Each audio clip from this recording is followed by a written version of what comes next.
নমস্কাৰ, সশ্ৰদ্ধ প্ৰণাম আৰু শ্ৰদ্ধা জনাই আৰম্ভ কৰিবলৈ ওলাইছোঁ আমাৰ এক নতুন ভিডিঅ'। আশা কৰোঁ আপোনালোকে নিশ্চয় ভাল পাব। যিহেতু ৰাস সমাগত, তাৰ ওপৰত আমাৰ আজি এই ভিডিঅ' ভাগ। শৰতৰ পূৰ্ণিমাৰ জোনাক ৰাতি, বৃন্দাবনত ভগৱান শ্ৰীকৃষ্ণৰ ৰাসলীলা।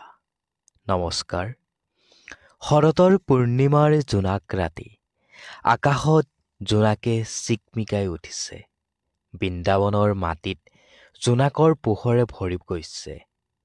সেই জোনাকী নিশা ভগৱান শ্ৰীকৃষ্ণই বাঁহীত ফু দি এটা মিঠা সুৰ বজালে।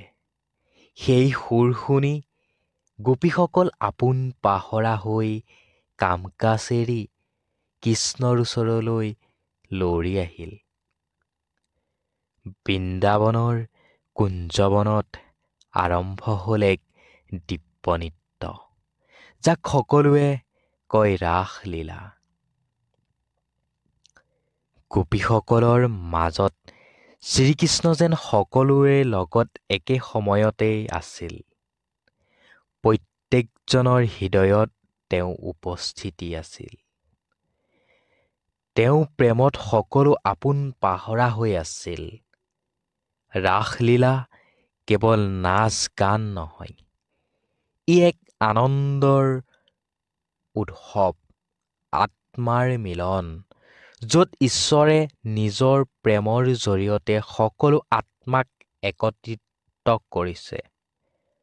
গোপীসকলৰ নিস্বাৰ্থ প্ৰেমে শিকাইছে, যদি মনত ভক্তি থাকে, ঈশ্বৰ সকলোতেই উপস্থিত থাকে। জোনাকৰ পোহৰে ভৰা এই ৰাতি, আজিও বৃন্দাবনত যেন শুনা যায় ৰাধা কৃষ্ণ আৰু গোপীসকলৰ মাজৰ সেই মিঠা আনন্দৰ উৎসৱৰ ধ্বনি। ধন্যবাদ। আমাৰ জীৱনটো যেন দিব্য প্ৰেম আৰু শান্তিৰ আলোকেৰে ভৰি থাকক, তাৰেই কামনা কৰিছোঁ। এই শৰতৰ পূৰ্ণিমাৰ জোনাক ৰাতি এক বিশেষ